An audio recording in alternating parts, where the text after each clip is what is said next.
Start with our 10th standards English Bridge Course activity number 25. It is part of your that activity which was about understanding new constructions through reading. यानी reading के ज़रिए हमको अलग अलग constructions सीखने हैं. Specially as I said they are based on grammar. So आज की सेकेंड एक्टिविटी क्या है हम लर्न करेंगे. Before that let us see what are the instructions for teachers and parents and facilitators. So here introduce the activity in simple language. यानी आपको ये activity आपके टीचर्स कैसे करेंगे, सिंपल लैंग्वेज में समझाएंगे. They will also tell you the importance of the activity. इसकी ज़रूरत क्या है, अहमियत क्या है, ये आपको बताएंगे. उसके अलावा वो आपको इनक्रेज करेंगे learn. And they will also ask you to identify new constructions through reading. यानी रीडिंग करते करते नए कंस्ट्रक्शंस क्या आपके सामने आए हैं वो आपको बताए जाएंगे. So let us see what are they actually. Before that आपके लिए इंस्ट्रक्शंस क्या है देखो. What are the instructions for students. You will read the passage carefully, you will participate actively, and you will also take help of your parents and teachers or friends if necessary. Otherwise we don't need. Now see here, आपको यहाँ पर कुछ sentences अलग अलग दिए गए हैं. There are different types of sentences given to you. You read them carefully and do as directed. Right, जो आपको दिए गए वो आपको सही से पढ़ने हैं और फिर उसके मुताबिक क्या करना है आपको. अंडरलाइन उसके जो एक्टिविटी जो क्वेश्चन दिए जाएंगे जिसे डू एज डायरेक्टेड कहा जाएगा वो हमको पढ़ना है. जैसे नंबर 1 देखो है यहाँ पर, where did you find it. Number 2, these birds and leaves are called flushes. Number 3, oh, my poor Mathilde, how you have changed.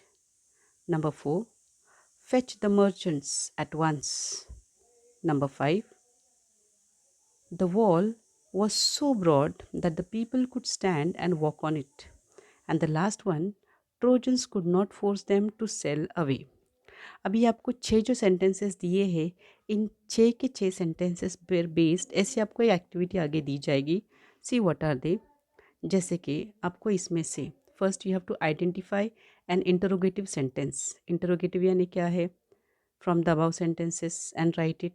Then you have to identify exclamatory sentence, imperative sentence, assertive sentence, a sentence which has infinitive verb, and a sentence which we find with main clause and subordinate clause. Right, तभी आपको 6 sentences में ये 6 के 6 identify करने में बहुत आसान होगा. I know that we have done, हमने ये ऑलरेडी सीखा है पहले के क्लासेस में. यानी आपको सबको पता है, आपके टीचर्स ने आपको पता बट पढ़ाया हुआ है इंटरोगेटिव कैसे क्या होता है, एक्सक्लेमेटरी सेंटेंस कैसे बनता है, इम्परेटिव असर्टिव सेंटेंसेस कैसे बनते हैं, इन्फिनेटिव वर्ड क्या है, मेन और सबॉर्डिनेट क्लॉज कैसे पहचानना है. But as we are learning again, as you are learning with me, हम लोग इसको वापस एक बार रिवाइज ज़रूर करेंगे. So let us see what are interrogative sentences. यहाँ पर इंटरोगेटिव सेंटेंसेस 2 किस्म के होते हैं. First, the sentences that begin with WH word. जैसे कि what is your name, where will you come, how was your day. Right, यानी यहाँ पर हमको साफ साफ दिखता है कि दे आस्क यू क्वेश्चंस, वो आपको सवाल पूछते हैं. उनको कहा जाता है इंटरोगेटिव सेंटेंसेस. जो आपको सवाल पूछने वाले सेंटेंसेस है उनको कहा जाता है इंटरोगेटिव सेंटेंस. फिर दूसरा टाइप क्या है, दो sentences that begin with auxiliary verb. जैसे कि आर यू हैप्पी, क्या तुम खुश हो, won't you come with me, क्या तुम मेरे साथ नहीं आओगे. But here again if you see, दोनों में भी क्या हो रहा है, यहाँ पर भी और यहाँ पर भी they are asking you questions, आपको सवाल पूछे जा रहे हैं. एंड वन मोर थिंग, सारे क्वेश्चंस में लास्ट में कैन यू सी ये क्या है, क्वेश्चन मार्क है. Though all have question mark at the end. सभी सेंटेंसेस के लास्ट में क्वेश्चन मार्क होता है. तो इंटरोगेटिव सेंटेंस कैसे पहचानने हैं, हिंट बताइए. देखो, या तो वो WH वर्ड से शुरू होते हैं या फिर ऑक्सिलरी से शुरुआत होते हैं. सेकंड, उसके एंड में क्वेश्चन मार्क होता है. और तीसरा कि वो आपको सवाल पूछते हैं. These are called interrogative sentences. Right, next, what are exclamatory sentences then. ये भी बहुत सिंपल है. एक्सक्लेमेटरी सेंटेंसेस भी they begin with WH words. वो भी WH वर्ड से शुरुआत होते हैं, बट उनका एक पैटर्न रहता है. WH word plus adjective plus noun और pronoun and plus auxiliary verb and last में आता है एक्सक्लेमेशन मार्क। क्वेश्चन मार्क नहीं है, ध्यान से देखो, इट इज़ एक्सक्लेमेशन मार्क। सो यहाँ पर देखो उसका आंसर क्या है, what a beautiful house it was, what a fantastic story it was, right. तो यहाँ पर आपके क्या होते पता है, आपके ये सडन एक्सप्रेशंस रहते हैं, करेक्ट। सेकंड, और एक टाइप है कि जिसमें वो हाउ से शुरू होते हैं। जब हाउ से शुरू होते हैं तो उसके बाद आता है एडजेक्टिव, फिर उसका सब्जेक्ट जो है नाउन प्रोनाउन, और फिर आएगा ऑक्सिलरी वर्ब और एंड में आएगा एक्सक्लेमेशन मार्क। जैसे कि how beautiful the house was, how fantastic the story was, correct. पर दोनों तरफ ध्यान दो, ये क्या है, सडन एक्सप्रेशंस। और कभी कभी क्या होता है, ये WH वर्ड नहीं आते, डायरेक्ट स्टार्टिंग ही होती है सडन एक्सप्रेशन से, oh, ouch, oh no, alas, no, that's not the case. यानी हम सडनली एक्सप्रेस करेंगे, चाहे गुस्से में हो, चौंक कर, खुशी से। तो जब हम किसी भी एक्सप्रेशन को एकदम सडनली जाहिर करते हैं तब वो बनते हैं हमारे exclamatory sentences. Repeat, exclamatory sentences WH word से शुरू होते हैं, उसके एंड में एक्सक्लेमेशन मार्क आता है, या फिर ऐसे सडन एक्सप्रेशंस आते हैं जो हमारे मुंह से सडनली निकलते अचानक। क्लियर। नाउ नेक्स्ट, फिर इम्परेटिव सेंटेंसेस क्या है। इम्परेटिव सेंटेंसेस को कहा जाता है हुक्मी सेंटेंसेस, जो आपको ऑर्डर देते हैं, राइट। तो ये इसकी सिंपल आइडेंटिटी क्या है पता है, ये कैसे पहचानना है कि ये सेंटेंसेस शुरू होते हैं वर्ब से, एक्शन से, जैसे कि sit down, open your books, बराबर, कम हियर। यानी शुरुआती सेंटेंस से किससे होती है, वर्ब से। इसको कहा जाता है इम्परेटिव सेंटेंस। या तो फिर एक रिक्वेस्ट भी हो सकती है, किसी से हम रिक्वेस्ट करते हैं, please sit down, please open your books, right. लेकिन यहाँ पे प्लीज़ के बाद क्या होता है, वापस वर्ब आता है। तो ये है उसका पहचानने का एक सिंपल सा तरीका कि उसकी शुरुआत होती है वर्ब से एंड एंड में फुल स्टॉप आता है। क्लियर। नेक्स्ट, असर्टिव सेंटेंस क्या है। असर्टिव सेंटेंस पहचानना सबसे आसान है। ये एक आपको सिंपल इन्फॉर्मेशन देता है, डिस्क्रिप्शन देता है, या फिर नरेशन करता है। यहाँ पे हम बोलते हैं ना स्टेटमेंट वैसा, जैसे कि ये घर है, this is a house, the house is very big, ये घर बहुत बड़ा है, a big family lives in it, इस घर में एक बहुत बड़ी फैमिली रहती है, हमको मालूमात देती है, इन्फॉर्मेशन देती है। So they are called as assertive sentences. Next, how to identify infinite verbs या इन्फिनिटिव्स, ऐसा भी कहा जाता है। अब यहाँ पर पहचानने के लिए मैंने मीनिंग बताया, देखो, verbs that do not change in their base form in any tense और with any number of subjects. यानी किसी भी टेंस में, किसी भी पास्ट टेंस, फ्यूचर टेंस या फिर प्रेजेंट टेंस में जिन वर्ब्स का फॉर्म चेंज नहीं होता, या फिर वो करने वाले जो सब्जेक्ट है ना, यानी सपोज जो यहाँ पे दे है, फिर दे है, वापस वी है, तो इसके मुताबिक वो चेंज नहीं होता, वो है कि वैसा ही रहता है। दैट इज़ कॉल्ड इनफाइनाइट या फिर इन्फिनिटिव्स। जैसे एग्जाम्पल के तौर पे देखो, they come with, okay, they come with to और इन बेस फॉर्म, उसके साथ या तो टू लगता है या तो फिर वो बेस फॉर्म यानी V1 रहता है।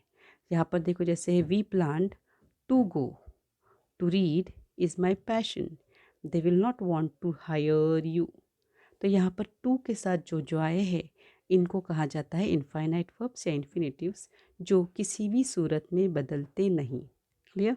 ये हमने थोड़ा पहले भी किया था कि मेन क्लॉज कैसे पहचानना है, सबऑर्डिनेट क्लॉज कैसे पहचानना है। Main clause has its own subject, verb, object, it is independent. यानी मेन क्लॉज किसको पहचानने का है, मेन क्लॉज एकदम आसान रहता है, वो खुद से इंडिपेंडेंट रहता है, वो किसी दूसरे पे डिपेंड नहीं रहता है।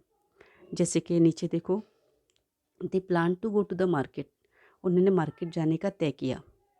आई couldn't come yesterday, main clause, Indians are very kind, हो गया। यानी यहाँ पर पता चलता है ये सेंटेंसेस क्या है, मेन क्लॉज है।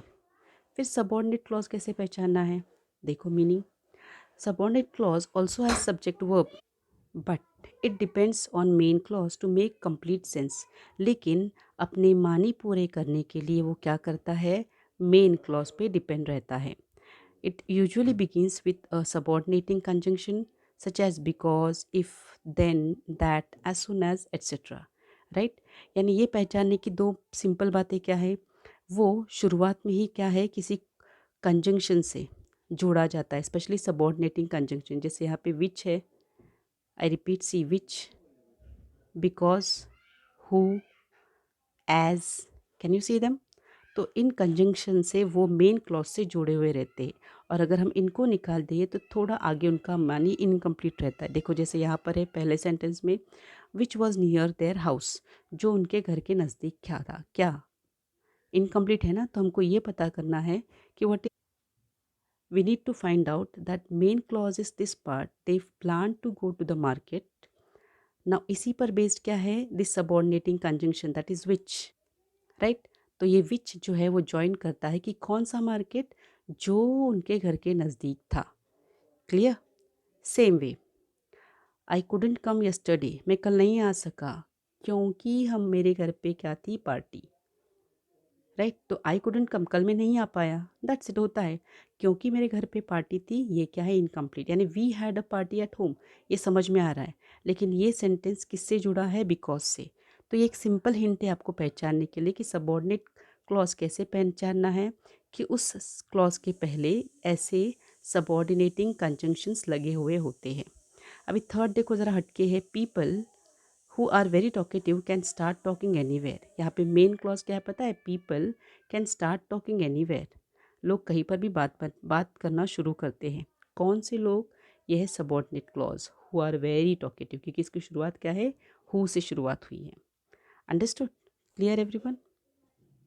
Then next is compound sentences. Compound sentences कैसे पहचाने? कंपाउंड सेंटेंसेस में दो मेन क्लॉज होते हैं, या दो से ज़्यादा भी हो सकते हैं, लेकिन दोनों में भी खुद का सब्जेक्ट होता है और वर्ब होता है, और वो इंडिपेंडेंट क्लॉज रहते हैं, वो एक दूसरे पर डिपेंड नहीं रहते, एक दूसरे से वो अलग हो सकते हैं। उनको जोड़ने के लिए कोऑर्डिनेटिंग कंजंक्शन इस्तेमाल किए जाते हैं, जैसे कि एंड, बट, येट, सो। जैसे कि देखो, they play cricket, they enjoy the evening, दोनों के मीनिंग सेपरेट होते हैं। एंड ने सिर्फ उनको जोड़ा है, लेकिन दोनों एक दूसरे पर डिपेंड बिल्कुल नहीं है। Clear? So they play cricket, full stop, they enjoy the evening, दोनों हम अलग अलग कर सकते हैं। इसको कहा जाता है कंपाउंड सेंटेंस, यानी दोनों क्लॉज क्या है, मेन क्लॉज है, they are not dependent, subordinate clauses नहीं होते वो, राइट। फिर है next 2 number, teacher called the student but they didn't listen, teacher called the students, they didn't listen, but से जोड़ा गया है, ये क्या है, दोनों मेन क्लॉज, इसके लिए हो गया compound sentence. Third, it was raining heavily so I couldn't go to the party, and last है, it was raining heavily yet I went to the party. तो यहाँ पर क्या हो गया, सो ये जोड़े गए हैं, राइट, बट दोनों भी एक दूसरे पे डिपेंड नहीं है। इनको कहा जाता है सबॉर्डिनेट, सबॉर्डिनेट नहीं, आई एम सॉरी, इसको कहा जाता है कोऑर्डिनेटिंग कंजंक्शन, जो दो मेन क्लॉजेस को जोड़ता है। तो जब दो मेन क्लॉज साथ में आते हैं, उनसे बनने वाला सेंटेंस क्या कहा जाता है, compound sentence. So see here, after discussion what will do is, as हम लोग इसके डिटेल्स हमने जान लिए हैं कि कैसे इम्परेटिव या फिर इंटरोगेटिव सेंटेंस आइडेंटिफाई करना है, मेन क्लॉज कैसे दिखना है, तो उसके हिसाब से ये 6 जो सेंटेंसेस है कौन से ग्रुप में आते हैं, वो हम आगे के आपके क्वेश्चन में मैं उसका नंबर आपके हेल्प के लिए डाल के देती हूँ। बट आई वुड सजेस्ट कि आप खुद से कोशिश करेंगे तो that would be much better. Okay, ना फॉर योर हेल्प मैंने आपको ये नंबरिंग करके दिया है, but as I said again, आप खुद कोशिश करेंगे तो बहुत बेहतर रहेगा। नाउ द नेक्स्ट पार्ट, ना यहाँ पे आप नेक्स्ट एक्शन क्वेश्चन ऐसा ही दिया गया है, किसी आपको एक सेंटेंस दिया गया है, the whole Greek army entered the sleeping city, यानी वो पूरे ग्रीक आर्मी ने सोए हुए शहर में क्या किया, दाखिला ले लिया, एंट्री कर दी। So what kind of sentence it is, हमने जो अभी तक इन्फॉर्मेशन हासिल की इसके हिसाब से हमको पता चल रहा है कि हमको ये मालूमात दे रहा है कि कैसे ग्रीक आर्मी ने उस शहर में एंट्री की। सो इन्फॉर्मेशन देता है, इसके लिए क्या हो गया, assertive sentence, right. And then next, they are things you want to say, इसमें इन्फिनेटिव क्या है, तो टू से, बिकॉज इसको टू लगा है, correct. So now like this, आपको और कोई न्यू सेंटेंसेस दिए जाएंगे। अभी इसके पहले जो मैंने आपको एक्सप्लेनेशन दी थी, इम्परेटिव सेंटेंस कैसे आइडेंटिफाई करते हैं, या फिर इंटरोगेटिव मेन क्लॉज कैसे ढूंढना है, सबॉर्डिनेट क्लॉज, इन्फिनेटिव वर्ब कैसे ढूंढते हैं, तो वहाँ पे मैंने आपको बहुत सारे सेंटेंसेस बताए हुए, उसमें से कोई भी आप आपके नोटबुक में कॉपी कर सकते हैं। एंड देन नेक्स्ट देखिए, आपको फिर भी और 4 यहाँ पे आगे दिए गए हैं। See now read the sentences and do as directed. उसमें पहला है throw the bits out of this window. अभी आगे की एक्टिविटी बताने से पहले मैं ही आपको बताती हूँ, पूछती हूँ सवाल, आप मुझे बताओ। यहाँ पे स्टार्टिंग है थ्रो यानी एक्शन वर्ब। तो ये कौन सा सेंटेंस है? इम्परेटिव है कि इंटरोगेटिव है? This is imperative, yes, order है इसके लिए। Then he began to paint from the edge. To paint ये कौन सा वर्ब है? इन्फिनिटिव है कि फाइनाइट वर्ब है? Yes, it is an infinitive, correct. He smiled at Maggie and gave her an apple. ये किस तरीके का सेंटेंस है? ये सिंपल सेंटेंस है, कंपाउंड सेंटेंस है कि कॉम्प्लेक्स सेंटेंस है? एंड है कोऑर्डिनेटिंग कंजंक्शन, इसके लिए कौन सा सेंटेंस हुआ? कंपाउंड सेंटेंस, करेक्ट, बराबर। एंड नेक्स्ट है how could a man be a teacher. यहाँ पे स्टार्टिंग में एक क्वेश्चन वर्ड है हाउ और एंड में है क्वेश्चन मार्क, यानी ये कौन सा सेंटेंस हुआ? Interrogative, correct. That's it. फिर भी हम आगे वापस देखेंगे। देखो, आपको आगे दिया गया है कि सेंटेंसेस आइडेंटिफाई करो। इंटरोगेटिव सेंटेंस कौन सा था? Fourth one, how could a man B teacher. Assertive sentence कौन सा था पीछे? इसके बाद है असर्टिव सेंटेंस कौन सा था? That he began to paint at the age of 12, second sentence है। कंपाउंड सेंटेंस कौन सा है? Third one, that he smiled at Margie and gave her an apple. और इम्परेटिव सेंटेंस कौन सा था? The first one, throw the वाला, right. Now next, तो यहाँ पर हमने क्या देखा है? देखो, आपने आज ये जाना सिंपल सेंटेंस कैसे आइडेंटिफाई करते हैं। टोल्ड यू, सिर्फ एक सब्जेक्ट और एक वर्ब रहता है। दे प्लेड, ये हमने कल भी किया था। कॉम्प्लेक्स सेंटेंस कैसे पहचानते हैं? उसमें एक मेन क्लॉज होता है और बाकी सब सबऑर्डिनेट क्लॉज रहते हैं। कंपाउंड सेंटेंस में दोनों भी मेन ही रहते हैं क्लॉजेस। अंडरस्टूड। इन्फिनेटिव ढूंढना आसान है, मैंने आपको बताया। जिसको टू लगा वो हो गया infinitive. Okay, so this way आपका टेक अवे क्या है टुडे का? तो what have you learned in today's activity? You have learned how to identify main clauses, subordinate clause, infinitive कैसे ढूंढते हैं, and different types of sentences you have learned in today's activity. जो जो activities मैंने आपको करवाई हूँ, what you will do is, आप लोग कॉपी करेंगे आपके नोटबुक में और एक बार वीडियो 2 से 3 बार देखेंगे, so that you will understand it better. Have a good